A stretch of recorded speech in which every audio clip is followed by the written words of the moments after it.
ಬೆಳಗಿನ ಸೂರ್ಯೋದಯದ ಸಮಯ. ಹಸಿರು ಕಬ್ಬಿನ ಹೊಲಗಳ ಮಧ್ಯೆ ಒಂದು ದೊಡ್ಡ ಕೈಗಾರಿಕಾ ನಗರ ಎದ್ದಿರುವಂತೆ ಕಾಣುವ ಈ ಸ್ಥಳವೇ ಶುಗರ್ ಫ್ಯಾಕ್ಟರಿ. ದೂರದಿಂದಲೇ ಕಾಣುವ ಎತ್ತರದ ಚಿಮ್ನಿಗಳು, ಆವಿಯ ಮಬ್ಬು ಮತ್ತು ನಿರಂತರವಾಗಿ ಒಳಗೆ ಹೊರಗೆ ಸಂಚರಿಸುವ ಲಾರಿಗಳು ಇವೆಲ್ಲವೂ ಒಂದು ಸಂಗತಿಯನ್ನು ಹೇಳುತ್ತಿವೆ. ಇಲ್ಲಿ ಪ್ರತಿದಿನ ಸಾವಿರಾರು ಟನ್ ಕಬ್ಬು ಸಕ್ಕರೆಯಾಗುತ್ತದೆ. ರೈತರು ಬೆಳೆಸಿದ ತಾಜಾ ಕಬ್ಬನ್ನು ಟ್ರ್ಯಾಕ್ಟರ್ ಮತ್ತು ಲಾರಿಗಳ ಮೂಲಕ ಫ್ಯಾಕ್ಟರಿಗೆ ತರಲಾಗುತ್ತದೆ. ಗೇಟ್ ಬಳಿ ಪ್ರತಿಯೊಂದು ವಾಹನ ವೇ ಬ್ರಿಡ್ಜ್ ಮೇಲೆ ನಿಲ್ಲುತ್ತದೆ. ಇಲ್ಲಿ ಕಬ್ಬಿನ ಒಟ್ಟು ತೂಕವನ್ನು ದಾಖಲಿಸಲಾಗುತ್ತದೆ. ನಂತರ ಕಾರ್ಮಿಕರು ಕಬ್ಬಿನ ಮಾದರಿಯನ್ನು ತೆಗೆದು ಪ್ರಯೋಗಾಲಯಕ್ಕೆ ಕಳುಹಿಸುತ್ತಾರೆ.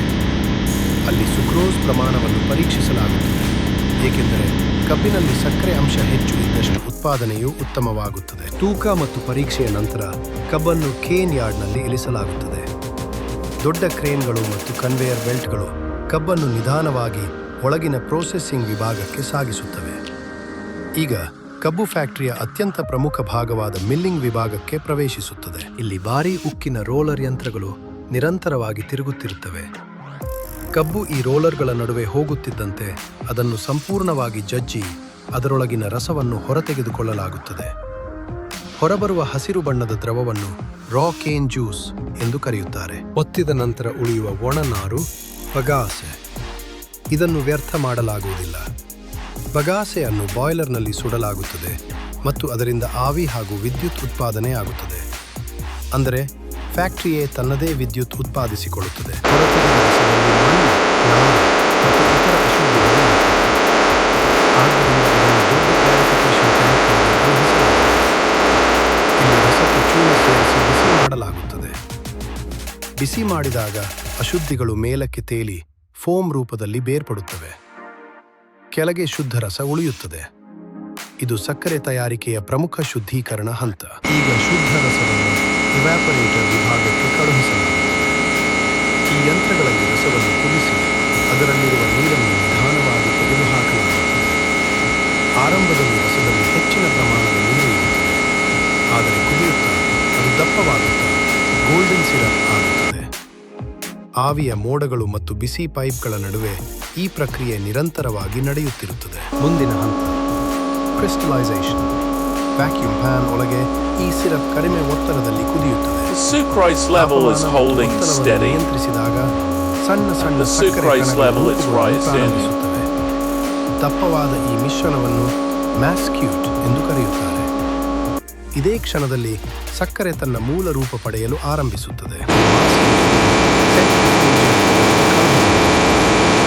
ಅತ್ಯಂತ ವೇಗವಾಗಿ ತಿರುಗುವ ದ್ರವ ಮೊಲಾಸಿಸ್‌ನ್ನು ಬೇರ್ಪಡಿಸಿ ಘನ ಸಕ್ಕರೆ ಕಣಗಳನ್ನು ಹೊರತೆಗೆದುಕೊಳ್ಳುತ್ತದೆ. ಒಂದು ಕಡೆ ಬಿಳಿ ಸಕ್ಕರೆ ಕಣಗಳು, ಇನ್ನೊಂದು ಕಡೆ ಗಾಢ ಕಪ್ಪು ಮೊಲಾಸಸ್ ಹರಿಯುತ್ತದೆ. ಮೊಲಾಸಸ್ ಅನ್ನು ಎಥನಾಲ್, ಆಲ್ಕೋಹಾಲ್ ಮತ್ತು ಪಶು ಆಹಾರ ತಯಾರಿಕೆಯಲ್ಲಿ ಬಳಸಲಾಗುತ್ತದೆ. ಇದೀಗ ಸಕ್ಕರೆ ಇನ್ನೂ ಬಿಸಿ ಮತ್ತು ತೇವವಾಗಿದೆ. ಅದನ್ನು ಡ್ರೈಯರ್ ಮತ್ತು ಕೂಲರ್ ಮೂಲಕ ಕಳುಹಿಸಲಾಗುತ್ತದೆ. ಬಿಸಿ ಗಾಳಿ ಮತ್ತು ತಂಪು ಗಾಳಿ ಕ್ರಮವಾಗಿ ಹರಿದು ಸಕ್ಕರೆ ಸಂಪೂರ್ಣವಾಗಿ ಒಣಗುತ್ತದೆ. ನಿಧಾನವಾಗಿ ಅದು ಹೊಳೆಯುವ ಬಿಳಿ ಕಣಗಳಾಗಿ ಮಾರ್ಪಡುತ್ತದೆ.